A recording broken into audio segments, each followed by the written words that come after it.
ஒரு சீன தேசத்து அரசர் இருந்தார். அவருக்கு வயசாயிட்டுது. அவருக்கு அடுத்தபடியாக அவருடைய புள்ள பட்டத்துக்கு வரணும், ஆட்சி பொறுப்பை ஏற்றுக்கணும். ஒரு நல்ல தலைவனுக்கு இருக்க வேண்டிய பண்புகள்லாம் தன்னுடைய மகனுக்கு இருக்கணும்னு விரும்பினார் அந்த அரசர். அதனால் இளவரசனை பக்கத்தில் இருந்த ஒரு குரு கிட்ட அனுப்புனார். இளவரசன் அவர்கிட்ட போய் சேர்ந்தான். அந்த குரு என்ன பண்ணார் தெரியுமா? இவனை பார்த்து சொன்னார், இதை பாருப்பா, நீ என்ன பண்ணுற, இப்போவே பக்கத்தில் இருக்கிற காட்டுக்கு போ, நடுக்காட்டில் போய் ஒரு இடத்துல உட்காந்துக்கோ. அங்கே என்னென்ன சத்தம்லாம் உன் காதில் விழுதுன்னு கவனித்து கேளு. உன் காதில் விழுந்த ஓசைகள் என்னென்னங்கிறத என்கிட்ட வந்து சொல்லு, அதுதான் எனக்கு தெரியணும், உனக்கு வேலையும் அதுதான் அப்படின்னு சொல்லி அனுப்பி வச்சுட்டார். இளவரசன் காட்டுக்கு போனான். குரு சொன்னபடியே ஒரு இடத்துல உட்காந்து கவனித்து கேட்டான். அதுக்கப்புறம் குருக்கிட்ட திரும்பி வந்தான். என்னென்ன சத்தம்லாம் கேட்ட அப்படின்னு கேட்டார் குரு. குருவே, காட்டில் நான் பறவைகள் சத்தம்லாம் கேட்டேன், மிருகங்களின் ஓசையையும் கேட்டேன், இதை தவிர இடி மின்னல் மழை இதுகளோட சத்தத்தையும் கேட்டேன் அப்படின்னா. குரு யோசனை பண்ணார், நீ இன்னமும் சரியாக கேட்கல, அதனால் மறுபடியும் காட்டுக்கு போ, கொஞ்ச நாள் தங்கியிருந்து கேட்டுட்டு வா அப்படின்னார். இளவரசனுக்கு ஒன்றும் புரியல. இருந்தாலும் குருவின் கட்டளையாச்சே, மறுக்க முடியுமா? உடனே அவன் மறுபடியும் காட்டுக்கு போனான். ஒரு இடத்துல உட்காந்தான். கொஞ்ச நேரம் உன்னிப்பாக கவனித்து கேட்டான். சில நாள் கழித்து குருக்கிட்ட திரும்பி வந்தான். குருவே, இந்த தடவை சில துல்லியமான சத்தங்களை எல்லாம் கேட்டான். தேனி பறக்கிற சத்தம், நீரோடையின் மெல்லிய ஓசை, இதெல்லாம் கேட்டேன்னா. குரு சிரிச்சார். நீ மறுபடியும் காட்டுக்கு போ, இன்னும் சில நாள் அங்கே இரு, முழுமையாக கவனமாக கேட்டுட்டு வா அப்படின்னு சொல்லி அனுப்பி வச்சுட்டார். இளவரசனுக்கு குழப்பம் அதிகமாயிட்டுது. ஒன்றுமே புரியல. மறுபடியும் காட்டுக்கு போனான். மௌனமாக ஒரு இடத்துல உட்காந்துட்டான். அப்படியே தியானத்தில் ஆழ்ந்துட்டான். சில நாளில் அவனுக்கு இதுவரை கேட்காத ஓசைகள்லாம் கேட்க ஆரம்பிச்சிட்டுது. இதைத்தான் நான் கேட்கணும்னு என்னுடைய குரு எதிர்பார்த்துருக்கிறாருங்கிறத புரிஞ்சுக்கிட்டான். உடனே குரு கிட்ட ஓடனான். குருவே, இந்த தடவை காதுகளுக்கு கேட்க முடியாத சில ஓசைகளை கூட என்னால் உணர முடிஞ்சுது. பூ மலருகிற ஓசை, சூரியனால் பூமி சூடாகிறப்போ எழுகிற ஓசை, காலை பனித்துளி இந்த புல்லுலாம் குடிக்கிற ஓசை, இது எல்லாம் என்னால் நல்லா கேட்க முடிஞ்சுது அப்படின்னா. குருவுக்கு இப்போ தான் திருப்தி ஏற்பட்டு தான் இளவரசனை பார்த்து சொன்னார், இதை பாருப்பா, இப்போ தான் நாட்டை ஆளுகிற தகுதி உனக்கு வந்திருக்குது அப்படின்னு சொல்லி அதுக்கு விளக்கமும் கொடுத்தாராம். எந்த அரசன் தன்னுடைய மக்களின் இதயம் பேசுகிற மௌன மொழியை, மௌன வார்த்தைகளை கேட்குறானோ அவன்தான் ஆள தகுதி உள்ளவன். எந்த அரசன் தன்னுடைய மக்களின் உணர்ச்சிகளை உண்மையாக உணர்றானோ அவன்தான் முதன்மையான அரசன். போலி வார்த்தைகளை மட்டும் கேட்டுட்டு பல மௌன ராகங்களை காதில் வாங்கிக்காதவன் அரசனே இல்லை. எந்த நாட்டில் எப்போ ஒரு அரசன் தன்னுடைய மக்களின் உணர்ச்சிகளை கேட்க மறுக்கிறானோ அன்னையிலிருந்தே அந்த நாடு அழிய தொடங்குது அப்படின்னு அர்த்தம். இதுதான் அந்த குரு இளவரசனுக்கு போதிச்சது. வாயால் பேசுறத மட்டும் கேட்டு ஏமாறக்கூடாது, உணர்ச்சிகளையும் கேட்கறதுல தான் மனப்பக்குவம் உண்டாகும். மக்கள் உணர்ச்சிகளை புரிந்து கொள்ளாத அரசர்கள் நீடிச்சிருக்க முடியாது. அது மாதிரி நாடுகளில் அடிக்கடி குழப்பம் தான் உண்டாகும். அப்படி இருந்தால் அடிக்கடி ஆட்சி மாறிக்கிட்டு இருக்கும். அப்படிப்பட்ட ஒரு தேசம், அங்கே ஒரு சிறைச்சாலையில் 3 கைதிகள் பேசிக்கிட்டு இருந்தாங்க. ஒருத்தன் சொன்னான், நான் இந்த நாட்டு ராஜாவை எதிர்த்து பேசிக்கிட்டு இருந்தேன், அதனால் என்னை பிடிச்சி கொண்டாந்து இங்கே போட்டுட்டாங்க அப்படின்னா ஒருத்தன். இன்னொருத்தன் சொன்னான், நான் இந்த நாட்டு ராஜாவை ஆதரித்து பேசிக்கிட்டு இருந்தேன், அதனால் என்னை பிடிச்சி கொண்டாந்து இங்கே தள்ளிவிட்டாங்க அப்படின்னா. அது சரி, நீ என்ன தப்பு பண்ண அப்படின்னு சொல்லி 3வது ஆளை பார்த்து இவங்க கேட்டாங்க. அதுக்கு அந்த ஆள் சொல்கிறான், நான் தான் இந்த நாட்டு ராஜா அப்படின்னா. ஒரு நாள் ராமர் அரசவையில் உட்காந்துருக்கிறார். ராமராஜ்யம் நடந்துக்கிட்டு இருந்த நேரம். அந்த சமயத்தில் ஒரு நாய் அரச சபைக்கு வந்துதான். அது தலையில் அடிபட்டு ரத்தம். அந்த கோலத்தில் அது அங்கே வந்தது. எல்லாரும் ஆச்சரியமாக அதை பார்த்தாங்க. ராமரும் அந்த நாயை பார்த்தார். நீங்கள் வந்த காரியம் என்ன, என்ன நடந்தது, எதுவாக இருந்தாலும் பயப்படாமல் சொல்லு அப்படின்னார். உடனே அந்த நாய் மெதுவாக சொல்ல ஆரம்பிச்சுதான். ஐயா, நான் தெருவில் போய்கிட்டு இருந்தேன். வழியில் ஒருத்தர் வந்தார். அவர் வேத சாஸ்திரம்லாம் படித்த பெரியவர். அவர் எந்த காரணமும் இல்லாமல் அவர் கையில் வச்சிருந்த குச்சியால் என் தலையில் அடிச்சுட்டார். அதுதான் தலையில் ரத்தம். இதை நீங்கள் விசாரித்து தகுந்த தீர்ப்பு வழங்கணும் அப்படின்னு தான் அந்த நாய். ராமர் பார்த்தார். உடனே தன்னுடைய காவலர்களை அனுப்புனார். அந்த ஆளை எங்கே இருந்தாலும் போய் கொண்டுகிட்டு வாங்க அப்படின்னு விட்டார். காவலர்கள் போனாங்க. அந்த ஆளை பிடிச்சி கொண்டு வந்துட்டாங்க. அரண்மனைக்கு வா அப்படின்னு சொல்லி கூப்பிட்டுட்டு வந்துட்டாங்க. என்ன நடந்ததுன்னு விசாரித்தார் ராமர். அதுக்கு அந்த ஆள் சொன்னார், நான் வீதி வழியாக வந்துக்கிட்டு இருந்தேன், குறுக்க இந்த நாய் வந்தது, நான் அவசரமாக போய்கிட்டு இருந்தேன், இது எனக்கு வழி விடாமல் குறுக்க பூந்து இடைஞ்சல் பண்ணிச்சு, எனக்கு கோபம் வந்துட்டுது, அதனால் அடிச்சுட்டேன். வேத சாஸ்திரம் படித்த நான் என் வசம் இழந்து கோபப்பட்டது பெரிய தப்பு தான். அதை நான் ஒத்துக்கிறேன். குற்றத்தை ஒப்புக்கொள்கிறேன். எனக்கு என்ன தண்டனை கொடுக்கணுமோ அதை கொடுங்க, ஏற்றுக்கிறேன் அப்படின்னு விட்டார். சரி, இப்போ அந்த ஆளுக்கு தண்டனை கொடுக்கணும். என்ன தண்டனை கொடுக்கறது யோசனை பண்ணார் ராமர். அதையும் அந்த நாய்கிட்டே கேட்டார்.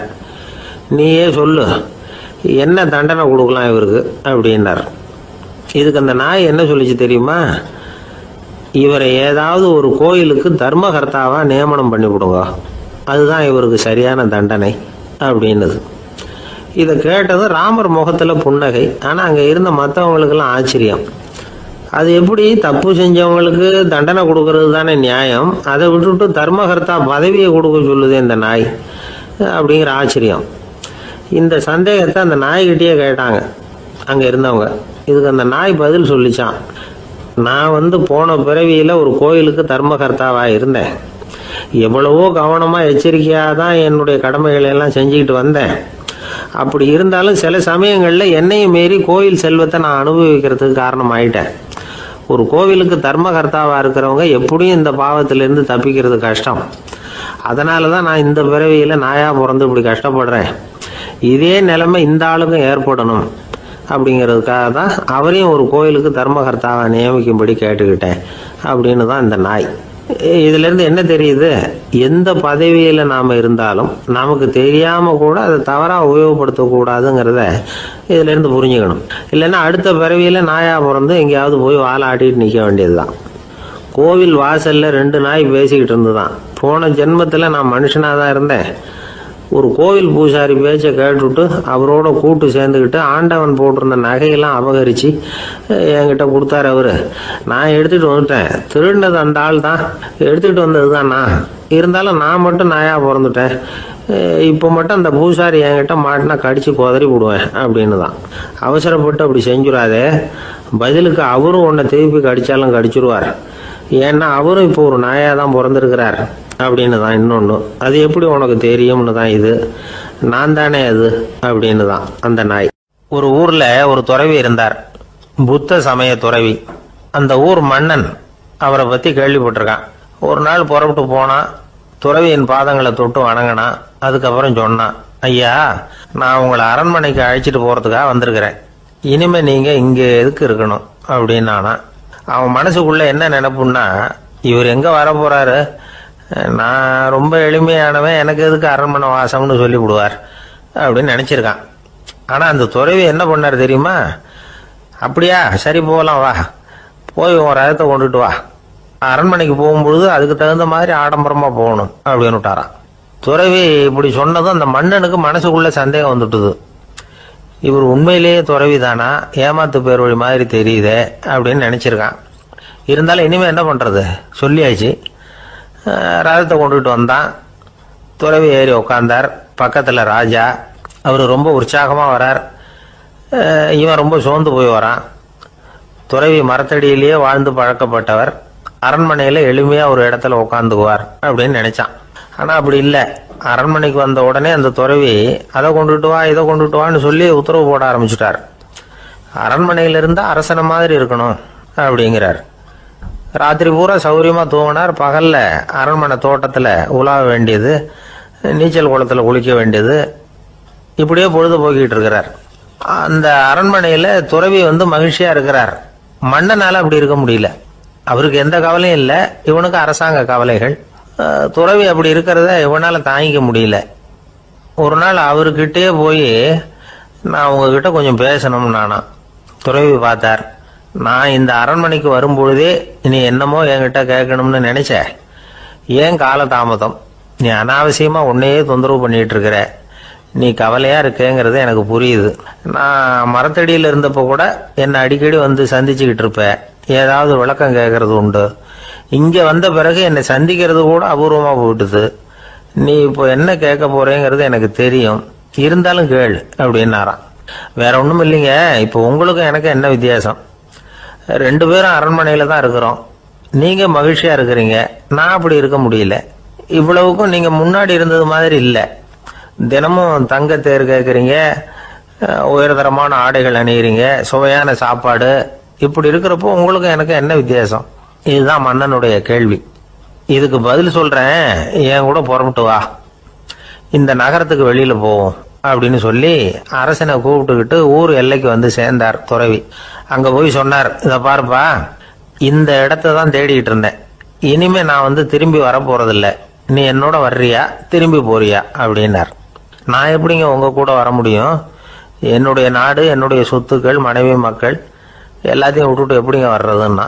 இப்ப அந்த துறவி சொன்னார், இப்ப வித்தியாசத்தை தெரிஞ்சுக்கிட்டியா, நான் அரண்மனையில் இருந்தேன், எல்லா வித பொருள்களும் உடையவனா இருந்தேன், ஆனா எதையும் சொந்தம் கொண்டாடுறவனா இருக்கல.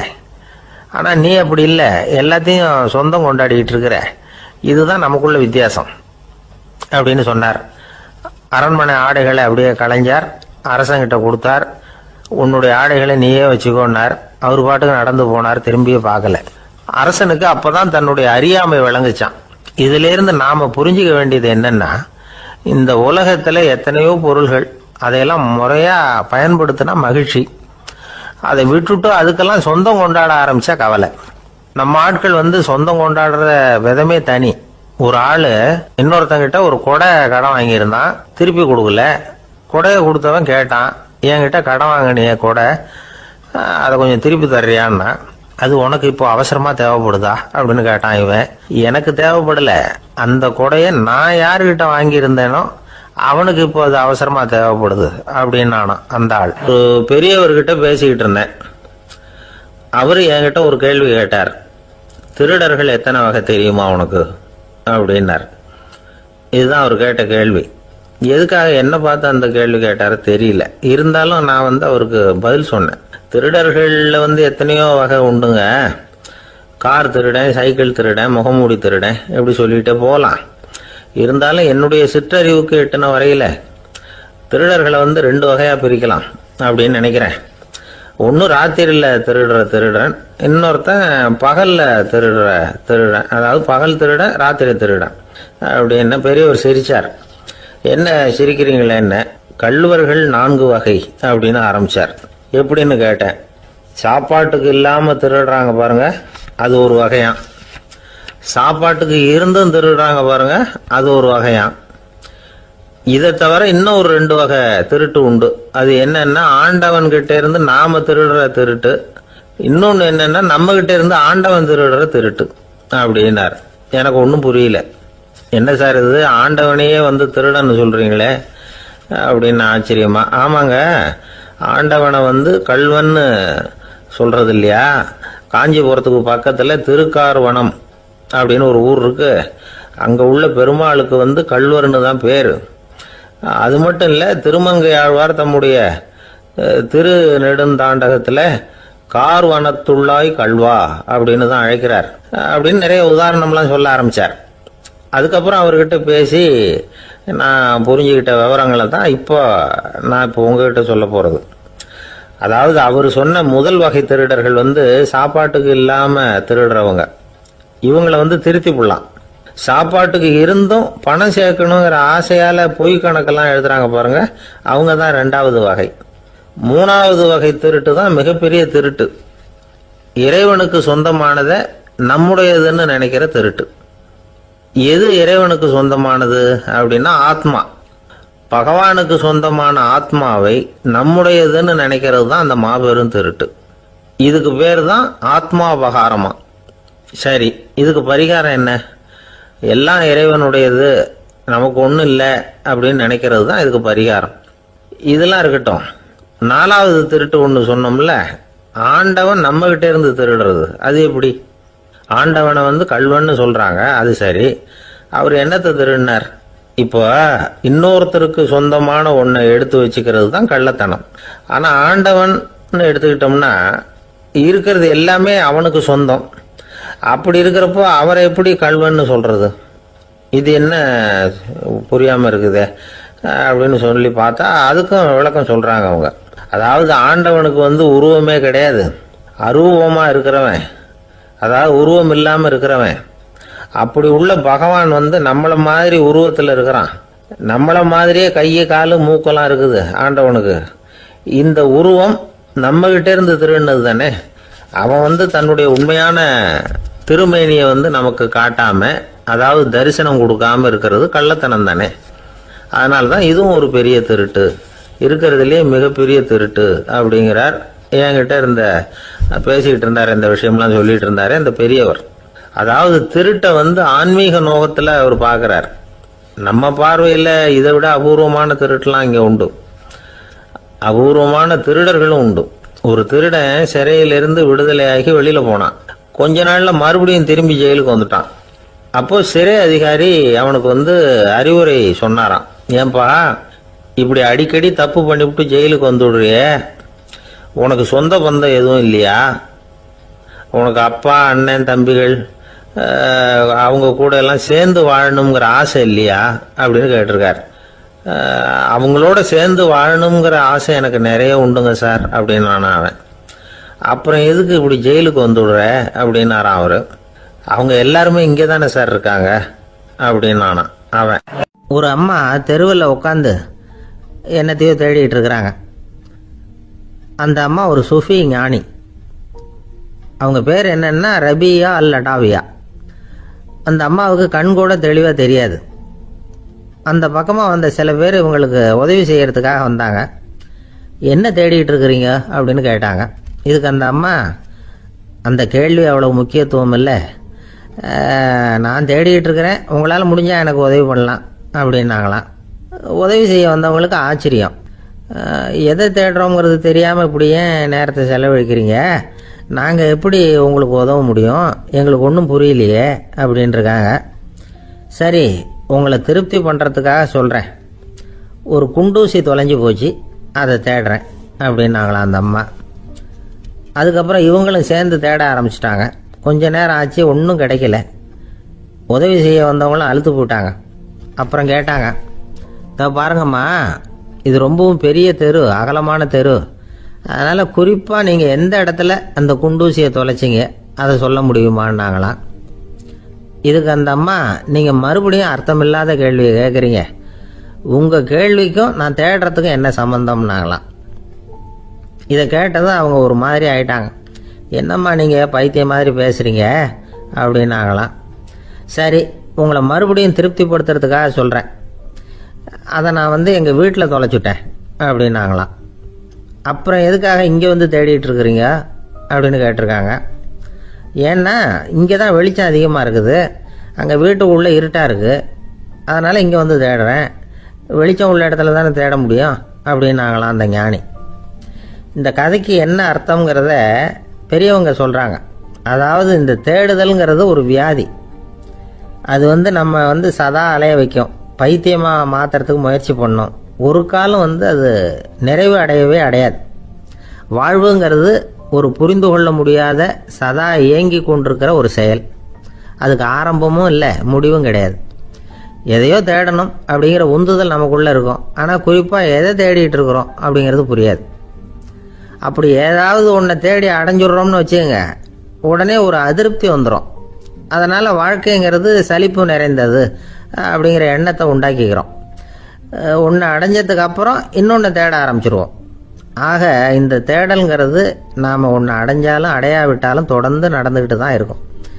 இதுக்கு முடிவே கிடையாது. இந்த உண்மையை நாம் நல்லா புரிஞ்சுக்கணும் அப்படிங்கிறது பெரியவங்களுடைய கருத்து. ஏழையும் தேடுறான், பணக்காரனும் தேடுறான், நோயாளியும் தேடுறான், நோய் இல்லாதவனும் தேடுறான், அதிகாரம் உள்ளவனும் தேடுறான், அதிகாரம் இல்லாதவனும் தேடுறான், முட்டாளும் தேடுறான், அறிவாளியும் தேடுறான். ஆனால் யாரும் இதை தான் தேடி சாதிக்க போகிறோம், இதுதான் முடிவு அப்படின்னு திட்டவட்டமாக சொன்னதில்லை. ஒன்று அடைஞ்சதும் இன்னொன்று தேட ஆரம்பிச்சிடுறாங்க, அவ்வளோதான். அதாவது உங்களின் தேடுபவர் உங்கள் உள்ளே தான் இருக்கிறார், அவரை தேடி கண்டுபிடியுங்கள். இதுதான் ஞானிகள் நமக்கு சொல்லுகிற ஒரு ஆலோசனை. நம்மால் ஒருத்தன் ஜெயிலில் இருந்தான். இன்னொரு கைதி அவனை பார்த்து கேட்டான், ஏன்பா உன்னை பார்க்குறதுக்கு வெளியிலேருந்து யாருமே இங்கே வர்றது இல்லையே, உனக்கு சொந்தக்காரங்களே கிடையாதா அப்படின்னு கேட்டானா. ஏன் இல்லை, எனக்கு சொந்தக்காரங்க நிறைய பேர் உண்டு, அவங்க என்னை பார்க்க வராததுக்கு காரணம் வேற அப்படின்ட்டுருக்கான் இவன். என்ன காரணம்னு கேட்டான் அவன்.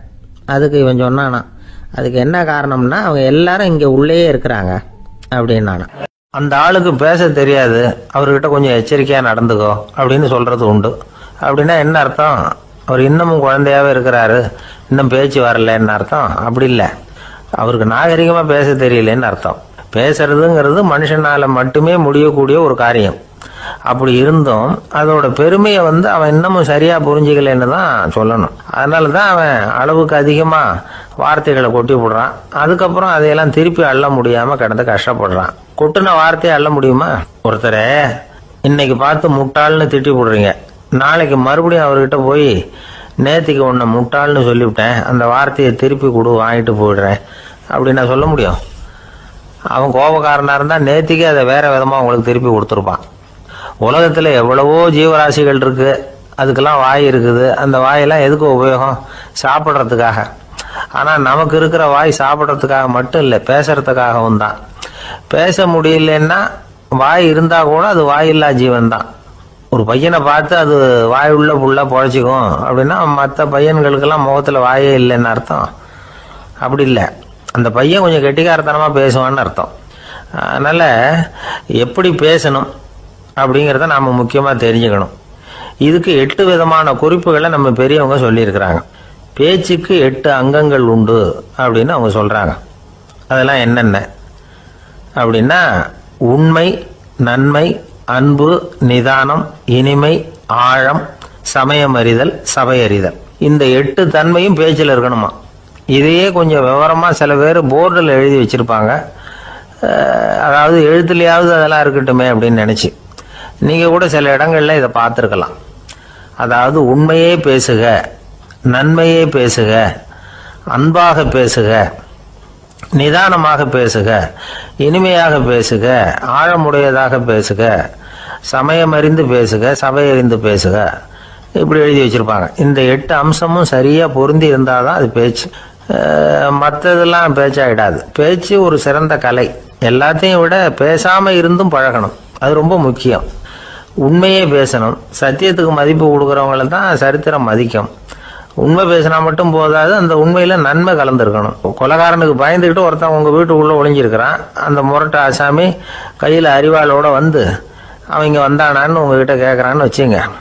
உண்மைதான் உயர்வு தரும் அப்படின்னு நினைச்சுக்கிட்டு, ஆமா உள்ளதான் இருக்கிறான், அடுப்பங்கரையில குதிருக்கு பின்னாடி உட்காந்துருக்கிறான், போய் பிடிச்சிட்டு போங்க அப்படின்னு சொல்லுவீங்க?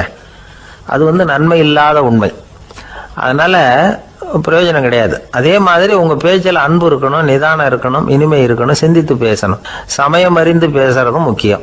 அதை பத்தி நமக்கு வேற யாரும் சொல்லிக் கொடுக்க வேண்டியதில்லை. எந்த நேரத்துல யாருக்கிட்ட எப்படி பேசினா காரியம் நடக்கும் அப்படிங்கிறது நமக்கு நல்லா தெரியும். அது கைவந்த கலை. அவை அறிந்து பேசுற திறமை பேச்சாளர்களுக்கு ரொம்ப அவசியம். அது இல்லைன்னா நிலைமை பரிதாபமாயிடும். ஒரு பேச்சாளர் ரொம்ப மும்முரமா பேசிக்கிட்டே இருந்தாராம். ரொம்ப நேரம் நிறுத்தவே இல்லை, பேசிக்கிட்டே இருக்கிறாரு. சபையில் இருந்தவங்க எல்லாம் ஒவ்வொருத்தரும் எழுந்திரிச்சு போய்கிட்டே இருக்கிறாங்க. கடைசியில 2 பேர் தான் அக்கறையா பேசுறவரை கவனிச்சுட்டு உட்காந்துருந்தாங்களாம். மேடையில் பேசிக்கிட்டு இருந்தவர் அவங்கள பார்த்து சொன்னாராம், எனக்கு கூட்டம் முக்கியம் இல்லை, எவ்வளவு பேர் என் பேச்சை கேட்கறாங்க அப்படிங்கிறது முக்கியம் இல்லை. நீங்க 2 பேராவது ஊக்கமா என்ன கவனிச்சுக்கிட்டு உட்காந்துருக்கிறீங்க, அது போதும். உங்களுக்காகவே நான் பேசிக்கிட்டு இருக்கிறேன் அப்படின்னார். இதை கேட்டதும் உட்கார்ந்துருந்த 2 பேர்ல ஒருத்தர் எழுந்திருச்சு, அப்படி இல்லைங்க, நாங்க 2 பேரும் நீங்க பேசி முடிச்ச உடனே தொடர்ந்து பேச வேண்டிய ஆளுங்க, அதுக்காக தான் காத்துக்கிட்டு இருக்கிறோம், சீக்கிரம் முடிங்க அப்படின்னாங்களாம். ஒரு ஊர்ல ஒரு புகழ்பெற்ற பத்திரிகையாளர் இருந்தார். அவர் ஒரு நாள் திடீர்னு இறந்து போயிட்டார். அதுக்கப்புறம் நேரா சொர்க்கத்துக்கு போனார். சொர்க்கத்தின் வாசல்ல நின்றுகிட்டு இருந்த ஒருத்தர் அவரை தடுத்தார். இத பாரு, ஏற்கனவே இங்க 12 பத்திரிகையாளர்கள் இருக்கிறாங்க, அவங்களுக்கே இங்க வேலை இல்லை. அதுக்கு என்ன காரணம்னா, சொர்க்கத்துல திடுக்கிடும் செய்திகள்லாம் ஒன்றும் கிடையாது. அப்படி என்ன இருக்க போகுது இங்க எல்லாம் அது ஒழுங்கா நடந்துகிட்டு இருக்கும். எல்லாம் ஒழுங்கா நடந்தா பத்திரிகைகளுக்கு சுவாரஸ்யமான கொலை, கொள்ளை, தீ வைப்பு இது மாதிரி எதுவும் இங்க இல்லை. ஏற்கனவே இங்க இருக்கிறவங்க எல்லாரும் மரத்தடியில் உட்காந்துக்கிட்டு தியானம் பண்ணிட்டு இருக்கிறாங்க. அந்த ஒரே செய்தி தான் தினமும் இங்க வந்துகிட்டு இருக்குது. அதை படிக்கிறதுக்கே இங்க ஆள் கிடையாது. அதனால நான் என்ன சொல்றேன்னா, நீ பேசாம நரகத்துக்கே போயிடு. அங்க எவ்வளவோ நிகழ்ச்சிகள் நடந்துகிட்டு இருக்கு, அங்கதான் அதிகமான பத்திரிகையாளர்கள் தேவைப்படுறாங்க. அங்க உனக்கு நிறைய வேலை இருக்கும், அதை செய்யறதில்ல, நீயும் மகிழ்ச்சியா இருக்கலாம் அப்படின்னு சொன்னாராம். அங்க அந்த சொர்க்கத்தின் வாசல்ல நின்றுகிட்டு இருந்தவர். இந்த பத்திரிகையாளர் அங்கேயே நின்று கொஞ்சம் யோசனை பண்ணார். இவருக்கு சொர்க்கத்திலே இருக்கணும்னு தான் ஆசை. அதனால மெதுவாக அவர்கிட்ட பேசினாராம். ஐயா, என்னை ஒரு 24 மணி நேரம் இங்கே உள்ளே இருக்கிறதுக்கு அனுமதி கொடுங்க. இங்கே இருக்கிற பல பத்திரிகையாளர்களை எனக்கு தெரியும். அவங்களில் சில பேரை சமாதானப்படுத்தி மெதுவாக பேசி நரகத்துக்கு அனுப்பி வச்சுட்றேன். நான் இங்கே இருந்துக்கிறேன். உங்கள் கணக்குப்படி 12 பேருக்கு மேலே இங்கே தாண்டாது, அப்படி பார்த்துக்கிறேன் அப்படின்னாராம். அவரும் யோசனை பண்ணி பார்த்துட்டு, சரி அப்படியே உனக்கு அனுமதி கொடுக்குறேன், ஆனால் ஒரு விஷயம், 24 மணி நேரம் தான் அனுமதி, அதுக்குள்ளே எல்லாம் நடக்கணும் அப்படின்ட்டுருக்கார். சரின்னு சொல்லிவிட்டு இந்த பத்திரிகையாளர் உள்ளே போனார். யோசனை பண்ணார். திட்டம் போட்டு ஒரு பொருளையை கிளப்பி விட்டார். சக பத்திரிகையாளர்கள் எல்லாம் கூப்பிட்டு சொன்னாராம், இந்த பாருங்க, நரகத்தில் ஒரு பெரிய தினசரி பேப்பரை கொண்டுகிட்டு வர்றதுக்காக திட்டம் போட்டுக்கிட்டு இருக்காங்க. அதுக்கு பல அதிகாரிகள் தேவைப்படுறாங்க. நிறைய சம்பளம் கிடைக்கும். யார் யாரெல்லாம் நரகத்துக்கு போக ஆசைப்படுறாங்களோ அவங்கெல்லாம் போகலாம் அப்படின்னு ஒரு பொருளையை கிளப்பி விட்டார். 24 மணி நேரம் கழித்து வாசல் பக்கம் போனார். அங்கே இருந்தவர்கிட்ட எத்தனை பேர் வெளியேறினாங்கன்னு விசாரிச்சாராம்.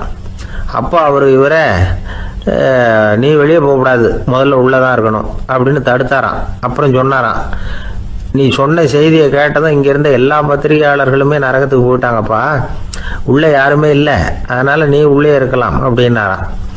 இதை கேட்டதும் இந்த பத்திரிகையாளரே குழம்பி போயிட்டார். ஒருவேளை உண்மையிலேயே நரகத்தில் புதுசாக பத்திரிகை ஏதாவது ஆரம்பிக்க போகிறாங்களோ அப்படின்னு அவரே நினைக்க ஆரம்பிச்சிட்டாராம். அப்புறம் சொன்னாராம், ஐயா என்னை விட்டுருங்க, நான் நரகத்துக்கே போயிடுறேன், அங்கே ஏதோ விசேஷம் இருக்கணும் அப்படின்னாராம். இல்லைன்னா இத்தனை பேரும் ஒட்டுமொத்தமாக அங்கே போகிறதுக்கு சான்ஸே இல்லை, என்னை தடுக்காதீங்கன்னு கெஞ்ச ஆரம்பிச்சுட்டாராம். மற்றவங்க நம்பணுங்கிறதுக்காக ஒரு பொருளையை கிளப்பி விட்டார். கடைசியில் தானே அந்த பொருளைக்கு ஆளாயிட்டார். அதாவது பிறரை ஏமாற்றிய அவரது மனம் கடைசியில் அவரையே ஏமாற்ற ஆரம்பிச்சுட்டு பாருங்க. நீங்கள் இப்படி அடுத்தவங்களை ஏமாத்துறதுக்கு உங்கள் மனசை பழக்கப்படுத்துறீங்க, ஆனால் கடைசியில் அதனால் நீங்களே ஏமாற்றப்படுகிறீர்கள் அப்படிங்கிறது பெரியவர்களுடைய புத்திமதி. அதனால் உங்கள் மனசுக்கிட்ட ரொம்ப எச்சரிக்கையாக இருங்கோ அப்படிங்கிறாங்க. நம்ம ஆளுங்க அங்கே போய் என்ன சொல்லுவாங்கன்னா, இந்த பாரு அங்கே போகாத இங்கே போகாதேன்னு பயமுறுத்துறது உண்டு. சில பேர் அங்கே பேய் இருக்குது, பிசாசு இருக்குது அப்படின்னு பொருளையை கிளப்பி விடுறது உண்டு. இருட்டு நேரம், காட்டு வழியாக ஒருத்தன் போய்கிட்டு இருக்கிறான். அங்கே பேய் பிசாசு நடமாட்டம் இருக்கிறதாக வதந்தி. இவன் பயந்துக்கிட்டே வேகமாக போகிறான். காடு முடிஞ்சு மெயின் ரோட்டுக்கு வந்து சேர்ந்தான். அப்பாடா, ஒரு பஸ்ஸு நின்றுட்டு இருக்கு தனியாக. இருட்டில் லேசாக தெரிஞ்சுது. ஓடி போய் ஏறி உள்ளே உட்காந்துக்கிட்டான். பயந்துக்கிட்டே போனவன் அப்புறம் தான் தெரியுது உள்ள யாருமே இல்லை, டிரைவரும் இல்லை, கண்டக்டரும் இல்லை, வேற யாரும் இல்லை. இவனுக்கு பேய் பயம் அதிகமாக போட்டுது. ஏன்னா நடு ராத்திரி. இந்த நேரம் பார்த்து அந்த பஸ்ஸு தானே நகர ஆரம்பிச்சுதான். இவனுக்கு இன்னும் பயம் அதிகமாக போட்டுது. ஏன்னா டிரைவர் சீட்டு காலியாக இருக்குது, பஸ்ஸு நகருது. இவன் உடம்பு பூரா நடுங்க ஆரம்பிச்சுட்டுது. வீல்னு கத்தலாமான்னு பார்த்தான். அந்த நேரம் பார்த்து அவன் தோளில் ஒரு கை விழுந்துதான். திடுக்கிட்டு திரும்பி பார்த்துருக்குறான். அங்கே டிரைவர் நிற்கிறார். அவர் சொன்னாராம், ஏன்பா ஏற்கனவே பஸ்ஸு பிரேக் டவுன், நாங்கள்லாம் பின்னாடி இறங்கி நின்று தள்ளிட்டு இருக்கிறோம், நீ மட்டும் ஜாலியாக ஏறி உக்காந்துக்கிட்டியா, இறங்கி வந்து தள்ளுப்பா அப்படின்னாராம். ஒரு ஆசாமி வேகமாக ஓடிக்கிட்டு இருந்தான். ஏன் இப்படி ஓடுறேன்னு கேட்டார் இன்னொருத்தர். அங்கே ஒரு ஆள் அடிபட்டு கிடக்கிறான், அதை பார்த்தேன், உடனே ஓடுறேன்னா. எங்கேன்னு கேட்டார். ஆஸ்பத்திரிக்குன்னா. ஒரு ஆள் அடிபட்டு கிடக்கிறத பார்த்தா உடனடியாக நாம் செய்ய வேண்டியது முதல் உதவி, அதுக்கப்புறம் தான் ஆஸ்பத்திரி. இன்றைக்கி விபத்துங்கிறது சர்வசாதாரணமாக நடந்துக்கிட்டு இருக்குது. வாகன விபத்து, வெடிகுண்டு விபத்து, தீ விபத்து, கட்டடம் சரியறது, பூகம்பம், இப்படி நிறைய நடக்குது. ஒரு விபத்தை பார்த்துட்டா நம்மளில் பல பேர் நமக்கு என்னத்துக்கு வம்புன்னு ஒதுங்கி போயிடுறதும் உண்டு. சில பேர் துணிஞ்சு கிட்ட போய் உதவி செய்கிறதும் உண்டு.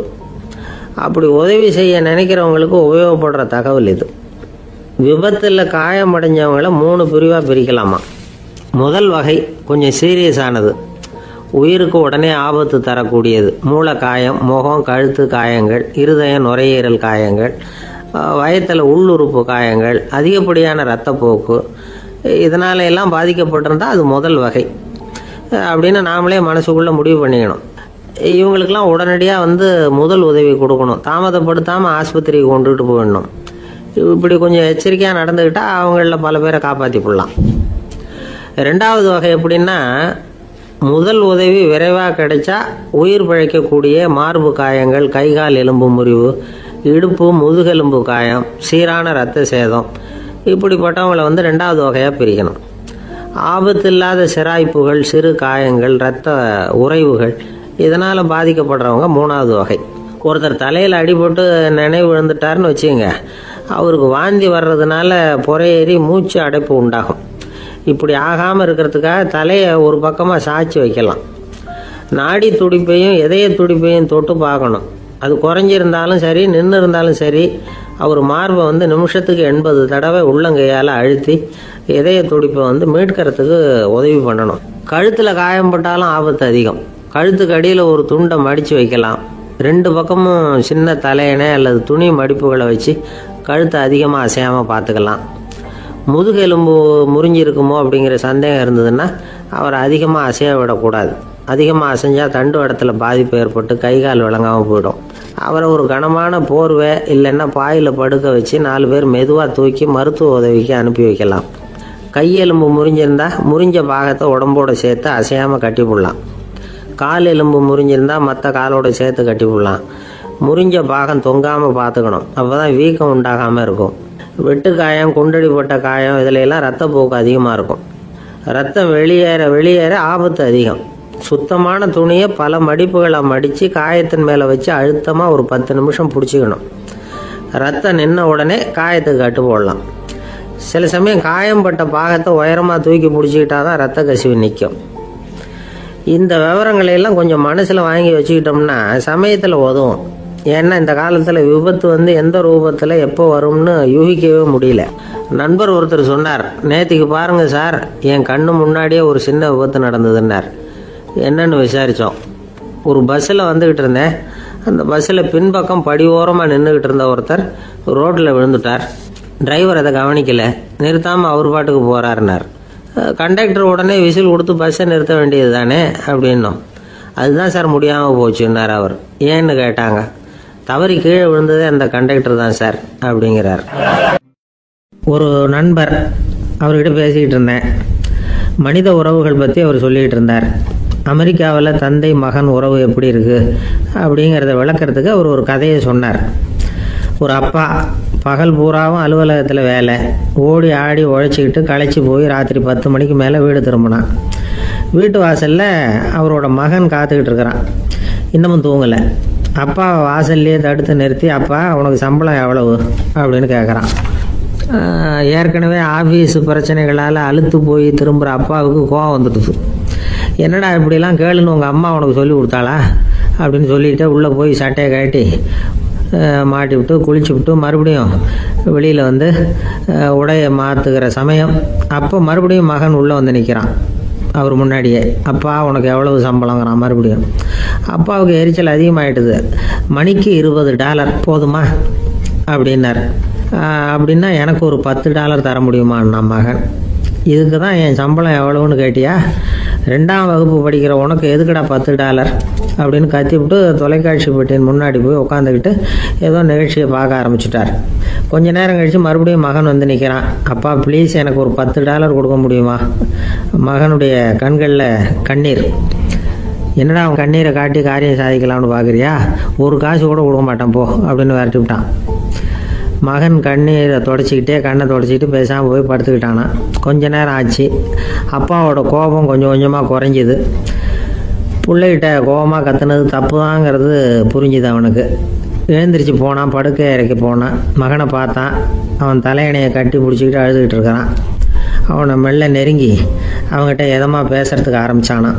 எதுக்குடா உனக்கு $10 பள்ளிக்கூடத்தில் கேட்டாங்களா அப்படின்னு கேட்டானான். மகன் சொல்லியிருக்கான், இல்லை டாடி, உனக்கு 1 மணி நேரம் சம்பளம் $20ன்னு சொன்னேன். நீ ஏற்கனவே எனக்கு கொடுத்த பாக்கெட் மணி $10 என்கிட்ட இருக்குது. இப்போ நீ இன்னொரு $10 கொடுத்தீங்கன்னா அதையும் சேர்த்து $20 ஆகிடும். அந்த $20 நான் உனக்கு கொடுத்துருவேன். அப்படி கொடுத்தா நீ என் கூட 1 மணி நேரம் செலவழிப்ப இல்லையா? அதுக்காக தான் $10 கேட்டேன் அப்படின்னு சொன்னானான். அந்த அப்பா கண்ணு கலங்கி போச்சான். ஆதரவோடு தன்னுடைய மகனை கட்டி பிடிச்சி அழ ஆரம்பிச்சிட்டாராம். இதுதான் நண்பர் சொன்ன கதை. அமெரிக்கா மட்டும் இல்லை, உலகம் பூராவும் இன்றைக்கி மனித உறவுகள் இப்படி தான் மாறிட்டு இருக்கு. பெரியவர்கள் அறிவுரை என்ன தெரியுமா? உங்கள் குழந்தைகளிடமிருந்து குழந்தை பருவத்தை பிரித்து விடாதீர்கள் அப்படிங்கிறது தான். அதாவது இன்றைய குழந்தைகள் தங்கள் பிருந்தாவனத்தை இழந்து விடுகிறார்கள் அப்படிங்கிறது அவங்களுடைய கருத்து. இந்த நிலைக்கு நாம் காரணமாக இருந்துடக்கூடாது. குழந்தைகளோட விளையாடுவோம், குடும்பத்தோடு உறவாடுவோம் அப்படிங்கிறது தான் நம்முடைய நோக்கமாக இருக்கணும். இன்றைய உறவு முறைக்கு இன்னொரு உதாரணம் சொல்லுவாங்க. ஒருத்தர் வந்தாராம், அவர் பக்கத்தில் ஒரு சின்ன பையன். நாம் அவரை விசாரிக்கிறோம், யார் இந்த பையன் அப்படின்னா அவர் சொல்கிறார், இவன் எனக்கு தூரத்து உறவு அப்படின்னாராம். இந்த தூரத்து உறவுன்னா எப்படின்னு இருக்கான். இதுக்கு அவன் சொல்லியிருக்கிறான், இவன் எங்கள் அப்பாவுக்கு 8வது புள்ள அப்படின்னானான். இந்த காலத்து புள்ள ஒருத்தன் தன்னோட அப்பாவை பார்த்து சொன்னான், அப்பா நான் உனக்கு உதவி செய்யலாம்னு நினைக்கிறேன், என்ன உதவி செய்யணும்னு சொல்லு அப்படின்னா. நீ சும்மா இருந்தால் அதுவே எனக்கு செய்கிற பெரிய உதவிடா அப்படின்னார் அப்பா. சும்மா இருக்கிறதும் ஒரு உதவி தான், அது மாதிரி மௌனமும் ஒரு சமூக சேவை தான் அப்படிங்கிறார் காஞ்சி பெரியவர். நமக்கு 5 புலன்கள் இருக்குது, மெய், வாய், கண், மூக்கு, செவி. இந்த 5லேயும் அதிகப்படியான வேலை எதுக்குன்னு நினைக்கிறீங்க? வாய்க்கு தான். ஏன்னா அதுக்கு 2 வேலை. இப்போ கண்ணுக்கு பார்க்குறது மட்டும்தான் வேலை, காதுக்கு கேட்குறது மட்டும்தான் வேலை, மூக்குக்கு வாசனை அறியறது தான் வேலை, உடம்புக்கு உணர்றது மட்டும்தான் வேலை. ஆனால் வாய் அப்படி இல்லை, அதுக்கு 2 வேலை. சாப்பிட்றதும் அதுதான், பேசுகிறதும் அதுதான். அதாவது வாய் ஒன்று தான் கர்மேந்திரியமாகவும் இருக்குது, ஞானேந்திரியமாகவும் இருக்குது அப்படின்னு சொல்லுவாங்க. சாப்பாட்டில் உட்காந்தா எந்தெந்த ஆகாரம் என்னென்ன ருசின்னு அறிவிக்கிற வேலையும் செய்யுது. சபையில் உட்காந்தா பாடுறது, பேசுறது, சிரிக்கிறது, இது மாதிரியான வேலையும் செய்யுது. இன்னொரு வித்தியாசம், கண்ணு, காது, மூக்கெல்லாம் ஸ்ட்ரெயின் பண்ணிக்கிட்டு வேலை செய்கிறதில்ல. ஒரு ரோஜா பூவை பார்த்தா உடனே மூக்கு அப்படியும் இப்படியும் அசைய ஆரம்பிக்கிறதில்ல. ஒரு சங்கீதத்தை கேட்ட உடனே காது ஆட ஆரம்பிக்காது. ஆனால் வாய் அப்படி இல்லை, அது பேசினாலும் சரி சாப்பிட்டாலும் சரி அசைஞ்சு தான் ஆகணும். ஆக மற்றதை விட வாய்க்கு வேலை ஜாஸ்தின்னு தெரியுது. சாப்பிட்றது, பேசுறது அப்படின்னு 2 காரியம் அதுக்கு. இப்படி 2 காரியம் இருக்கிறதுனால அது 2ஐயும் பாதியாக குறைச்சிக்கணுங்கிறது கடவுள் அபிப்பிராயமாக இருக்கணும் அப்படிங்கிறார் காஞ்சி பெரியவர். ஆனால் இப்போ நாம் அப்படியே நடந்துக்கிறோம், அதுக்கு நேர்மாறாக நடந்துக்கிறோம். நாம் சாப்பிட்றதும் அதிகம், பேசுகிறதும் அதிகம், 2 வேலையையும் தேவைக்கு அதிகமாகவே செய்கிறோம். வாய் தான் ரொம்ப ஓவர் ஒர்க்குடு. அதுக்கு ஓய்வு கொடுத்தா உடம்பும் நல்லாயிருக்கும், உலகமும் நல்லாயிருக்கும். மௌன விரதம் இருக்கிறதெல்லாம் எதுக்காக நினைக்கிறீங்க? இதுக்காக தான். இந்த காலத்தில் மௌனமாக இருக்கிறவங்கெல்லாம் மகத்தான தொண்டு செய்கிறாங்க அப்படின்னு தான் சொல்லணும். சத்தம் அதிகமாக போய் தான் சவுண்டு பொல்யூஷன் வருது. அது மட்டும் இல்லை, மௌனமாக இருந்தால் சண்டை சச்சரவே வராது. மௌனம் கலக நாஸ்தி. ஆக இதுவும் ஒரு சமூக சேவை தான். நமக்கு தான் வாய் இருக்குதுங்கிறதுக்காக வசமாக சாப்பிட்றதும் தப்பு, வளவளன்னு பேசுகிறதும் தப்பு. ஒரு கருத்தை சொல்கிறதுக்கு ஒரே ஒரு சொல்லு போதும் அப்படின்னு இருக்கும்பொழுது 2 சொற்களை செலவு பண்ணாதே. எவ்வளவு சொன்னாலும் அதனால் ஒரு பயனும் விளையாது அப்படின்னு தெரிய வருமே, ஆனால் அந்த ஒரு சொல்லையும் விரயம் பண்ணாதே அப்படிங்கிறார் ஒரு அறிஞர். எல்லா குணங்கள்லேயும் மௌனம்தான் சிறந்தது அப்படிங்கிறார் ஒருத்தர். மௌனமாக இருக்கிறது மூலமாக மற்றவர்கள் குறைகளை நம்மளால் தெரிஞ்சிக்க முடியும். அதே சமயத்தில் நம்மகிட்ட இருக்கிற குறைகளை மற்றவங்களுக்கு தெரியாமல் மறைச்சிக்கவும் முடியுங்கிறார் அவர். உண்மைதானே? ஒரு பெரிய மேடை பேச்சாளர், பொது வாழ்க்கையில் 25 வருஷ காலமாக ஈடுபட்டிருக்கிறவர். அவர் மனைவி ஒரு நாள் சொன்னாங்க, எங்கள் வீட்டுக்காரர் 25 வருஷ காலமாக பொது வாழ்வில் ஈடுபட்டிருந்தா கூட இந்த மாதம் 10ஆம் தேதியிலேருந்து தான் மக்களுக்கு சேவை செய்ய ஆரம்பிச்சிருக்கார் அப்படின்னு நாங்கள் ரொம்ப பெருமையாக. 10ஆம் தேதிக்கு அப்படி என்ன விசேஷம் அப்படின்னு கேட்டோம். அன்னையிலேருந்து தான் அவர் மேடையில் பேசுகிறத நிறுத்தினார் அப்படின்னாங்க அந்த அம்மா. நம்மக்கிட்ட ஒருத்தன் தப்பாக நடந்துக்கிட்டானா உடனே நாம் என்ன செய்வோம்? கையை ஓங்கிட்டு அவனை அடிக்க போவோம். நாம் அவங்ககிட்ட அவனை விட ஒருபடி மேலாக தப்பாக நடந்துக்குவோம். ஆனால் பெரியவங்கள்லாம் அப்படி நடந்துக்கிறது இல்லை. இன்னா செய்தாரை ஒருத்தல் அவர் நாண நன்னயம் செய்து விடல் அப்படின்னு வள்ளுவர் சொல்லியிருக்கார் இல்லையா? அதுக்கு தகுந்த மாதிரி நடந்துக்குவாங்க. பாயசித் விஸ்தாமிங்கிறவர் ஒரு பெரிய ஞானி. அவர் ஒரு நாள் ராத்திரி ரொம்ப நேரம் மசூதியில் இருந்துட்டு வீட்டுக்கு திரும்பி வந்துகிட்டு இருக்கிறார். வழியில் ஒரு குடிகாரன், அவன் கையில் ஒரு இசை கருவி, அதை கண்ணா பின்னான்னு மீட்டிக்கிட்டு வாய்க்கு வந்தபடி என்னத்தையோ பாட்டுன்னு நினச்சிக்கிட்டு பாடிக்கிட்டு அவன் பாட்டுக்கு கிடக்கிறான் வழியில். அதோடு இருந்தாலும் பரவாயில்ல, அந்த பக்கமாக வழியில் போகிறவங்க வர்றவங்களையெல்லாம் பார்த்து கண்ணா பின்னான்னு திட்டிகிட்டு இருக்கிறான், ரொம்ப வளர்க்குறான். பாயசித் பிஸ்தாமிங்கிற அந்த பெரியவர் அந்த வழியாக போகிறார். அவனை பார்க்குறார். அவனுடைய நிலைமையை பார்த்துட்டு பரிதாபப்படுறார். ஏன்பா இது மாதிரிலாம் நடந்துக்கிற, இப்படி நடக்கலாமா அப்படின்னு ஏதோ கொஞ்சம் புத்திமதி சொல்கிறதுக்கு ஆரம்பித்தார். அவனுக்கு கோபம் வந்துட்டுது. கையில் வச்சிருந்த வாத்திய கருவி அதால் ஓங்கி அந்த பெரியவர் தலையில் ஒரு அடி கொடுத்தான். ரத்த காயம் ஏற்பட்டு போச்சு. அவன் கையில் இருந்த இசை கருவியும் அடித்த வேகத்தில் 2ஆக உடஞ்சி போச்சு. அவ்வளோ வேகமாக அடிச்சிருக்கான். இவ்வளவு தூரத்துக்கு நடந்து போச்சுல்ல, அந்த மாபெரும் ஞானி வாயை திறந்து ஒரு வார்த்தை கூட பேசல. பேசாம தலையை பிடிச்சிக்கிட்டு அவர் பாட்டு போயிட்டார். மறுநாள் அந்த பெரியவர் என்ன பண்ணார் தெரியுமா?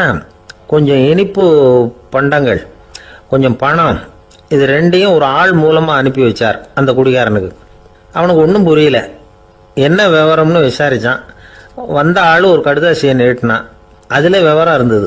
ஞானி எழுதியிருக்கிறார், இதை பார்ப்பா, உங்களுடைய இசைக்கருவி உடையறதுக்கு என்னுடைய தலை காரணமா ஆயிட்டுது. அதுக்காக நான் ரொம்ப வருத்தப்படுறேன். அதுக்காக தான் பணம் அனுப்பி வச்சிருக்கேன். வேற புதுசா ஒரு இசைக்கருவி வாங்கிக்கோ. அப்புறம் இன்னொரு விஷயம், நேற்றுக்கு ராத்திரி என்கிட்ட ஏகப்பட்ட கசப்பான வார்த்தைகளை பேசினேன்.